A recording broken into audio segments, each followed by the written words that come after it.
Olá, olá, seguidores do Meio Amargo. Hoje eu venho falar sobre o filme A Sociedade da Neve, dirigido pelo Juan Antonio Bayona, que já está disponível na Netflix. Mas antes, aquele pedido rapidinho para você seguir o canal do Meio Amargo aqui em cima, ativar as notificações, curta, compartilha, divulgue, para esse trabalho continuar a crescer. A trama se inspira na história real que aconteceu durante a década de 70, quando um avião transportando mais de 40 pessoas caiu na Cordilheira dos Andes, mas um grupo de pessoas resistiu às temperaturas baixíssimas, à falta de comida durante mais de 2 meses, esperando pelo resgate. Para quem não se lembra, o Bayona é o diretor que fez o ótimo O Orfanato, que já filmou outras histórias de catástrofes oficiais, que foi o caso de O Impossível, de 2012. Fez um filme que eu considero lindíssimo e um tanto subestimado, que é o 7 Minutos Depois da Meia-Noite, e caiu nas graças da indústria quando fez o Jurassic World Reino Ameaçado. Esse filme tem muitos méritos, não só por tudo aquilo que ele faz, mas pelas coisas que ele deixa de fazer, ou seja, pelas armadilhas que ele consegue evitar. Em primeiro lugar, ele já avisa nas primeiras imagens que vai existir um acidente, e aí tem uma sequência que é muito interessante porque a gente vê essas mortes de uma maneira que raramente se filma em Hollywood. Existe uma percepção dos corpos se chocando contra o chão, ossos quebrando, alguns morrendo imediatamente, mas a gente vai ver isso de maneira muito veloz como flashes. A tragédia tá lá, mas a gente nunca vai fazer um plano de detalhe nas feridas ou nos cadáveres, só para impressionar. Além disso, é muito importante que não existam vilões. Nesses casos de catástrofes humanas, é comum procurar alguém para apontar o dedo, para atribuir toda a culpa, a responsabilidade pelo calvário dos outros. Mas o roteiro nunca vai insinuar que, por exemplo, a culpa tenha sido do piloto, que algumas pessoas a mais poderiam ter sobrevivido caso tivessem o cinto de segurança atado. Bayona parte de uma constatação que esse avião caiu, as pessoas fizeram o que precisaram para sobreviver e ponto. Até por isso, Bayona também não vai representar uma ou outra pessoa que tenha brigado com os outros ou sido mais gananciosa, pego mais comida que os outros. Esse tipo de desavença não existe aqui. Ele prefere enxergar o grupo como algo bastante homogêneo, que tem sim suas divergências, suas discordâncias, mas que decide tomar alguma iniciativa, por exemplo, de se afastar para buscar os destroços, para tentar alguma forma de comunicação, os outros apenas acatam. Logo, se não existem vilões, também não existem heróis. A narrativa até elege discretamente um protagonista, que seria o Numa, interpretado pelo Enzo Vogrinchik, mas não é ele que conduz a narrativa. Se é que as pessoas não são burras, atrapalhadas e tomando medidas que poderiam ser evitadas, elas também não são nenhum MacGyver que vai saber encontrar comida ou fazer fogo do nada no meio da neve. É muito fácil nos identificar com esses personagens justamente porque eles teriam atitudes que talvez qualquer um de nós tivesse na mesma situação. Aqui ninguém vai se sacrificar em nome do outro, não se valoriza esse altruísmo gigantesco face à adversidade. Inclusive, um dos diálogos deixa muito claro que eles não são heróis. Em consequência, a produção não transforma a dor dessas pessoas em espetáculo para nossa diversão ou para o nosso entretenimento. Isso é algo muito comum nos filmes de Hollywood, que é ressaltar a dor das pessoas, mostrar o quanto elas se esforçam, o quanto é difícil, o quanto foi martirizante para elas, para que a gente se sinta, inclusive, melhor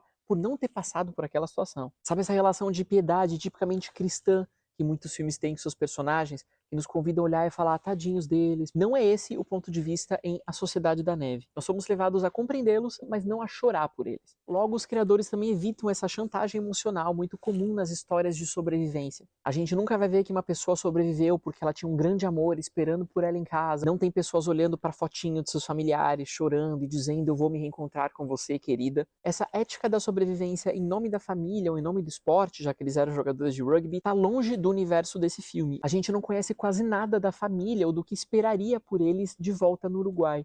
Essas precauções humanistas também valem para o tema do canibalismo. O Bayona não evita tocar nesse tema. É claro que essas pessoas sobreviveram porque elas comeram a carne dos mortos. Isso é discutido entre eles. Aqui a direção de fotografia, a montagem preferem tratar esse tema como uma não questão. Ninguém ali comeu carne humana porque queria, mas era a única alternativa que existia. Não se revelam os corpos sendo cortados, os pedaços de órgãos. Uma solução encontrada foi revelar pequenos pedacinhos de carne que a gente não identifica de onde vieram, que não parecem particularmente ter saído de um humano. Assim a gente descaracteriza a ideia das vítimas para transformar apenas numa carne, um pequeno pedaço de carne que eles comiam de vez em quando para resistir. Ele evita assim todo o pathos e o escândalo desse tabu. Essas escolhas são possíveis porque o acidente aqui é um ponto de partida e não uma finalidade. Os autores têm temas maiores que eles querem abordar em decorrência desse caso. Um deles sendo a questão da fé e da religião. É sintomático que muitos dos tripulantes fossem religiosos, com seus crucifixos, com seus terços. Até por isso, eles recusam durante bastante tempo a se alimentar da carne dos mortos, porque eles acreditam que alguém vai vir buscá-los ou que Deus não os deixaria em tal situação. Em contrapartida, aqueles mais céticos e mais pragmáticos falam: olha, foi Deus que nos deixou nessa situação, a gente tem que fazer o que for necessário. Existe um embate sutil, mas bem mostrado entre a crença e a descrença. Não por acaso, uma das primeiras cenas se passa numa igreja com um sermão que relembra Jesus Cristo resistindo às tentações no deserto durante 40 dias. Essa é uma óbvia metáfora, uma comparação para aquilo que os personagens atravessariam um pouco tempo depois. E quando alguém sugere que a sobrevivência deles teria sido um milagre, o outro responde: que milagre? Porque para ele, obviamente, foi um mérito daqueles que resistiram e não um presente ou uma bênção divina. A Sociedade da Neve também permite partir de um ponto de vista típico do cinema de ação para abordá-lo muito mais como um drama, com momentos mais melancólicos, mais intimistas, mais silenciosos. Essa sensação de tristeza, de abandono e de impotência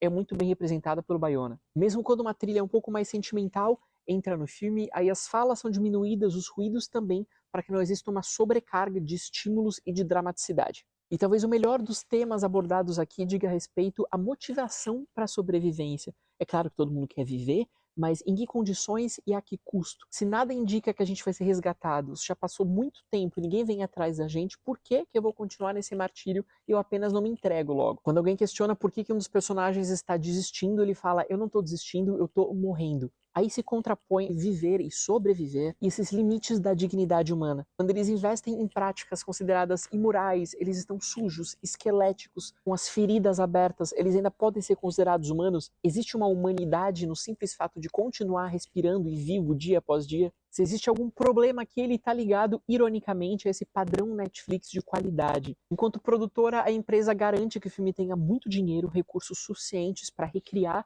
essas cenas, destroços de aviões, filmar por todos os ângulos possíveis. Existe uma competência de produção evidente, mas que também impede o Bayona de propor qualquer imagem um pouco mais ousada, mais arriscada. Quando as pessoas estão fora dos destroços do avião, o diretor vai apelar para grandes planos abertos que valorizem a solidão diante dos Andes, e quando eles estão dentro desse lugar onde eles dormem, onde eles conversam, são os planos próximos para mostrar que a locação é muito restrita e também para valorizar a expressividade e as atuações do elenco. O filme raramente foge dessa cartilha um tanto acadêmica de close-up mais plano aberto. Isso sem falar num narrador em off muito explicativo, que é uma quase obrigação hoje na Netflix, falando dele mesmo, explicando tudo o que aconteceu. A gente tem os nomes de cada pessoa morta aparecendo de maneira muito discreta, com suas idades na tela, um aspecto quase burocrático em relação à história real. Se as pessoas que permaneceram ali durante mais de 2 meses tiveram algum momento febril, algum delírio, alguma raiva, algum sonho, algum pesadelo, nada disso vai aparecer no resultado final.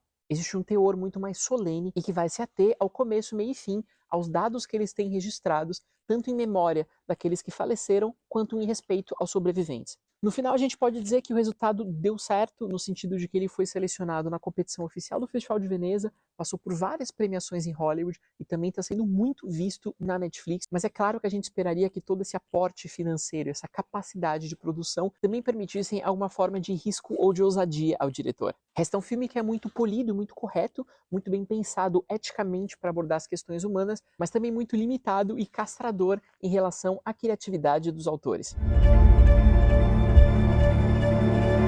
É isso, eu fico por aqui. Me diz se gostou de A Sociedade da Neve, deixa o seu comentário e não se esquece de seguir o canal do Meio Amargo e também de ler os textos publicados em meiamargo.com. Até a próxima!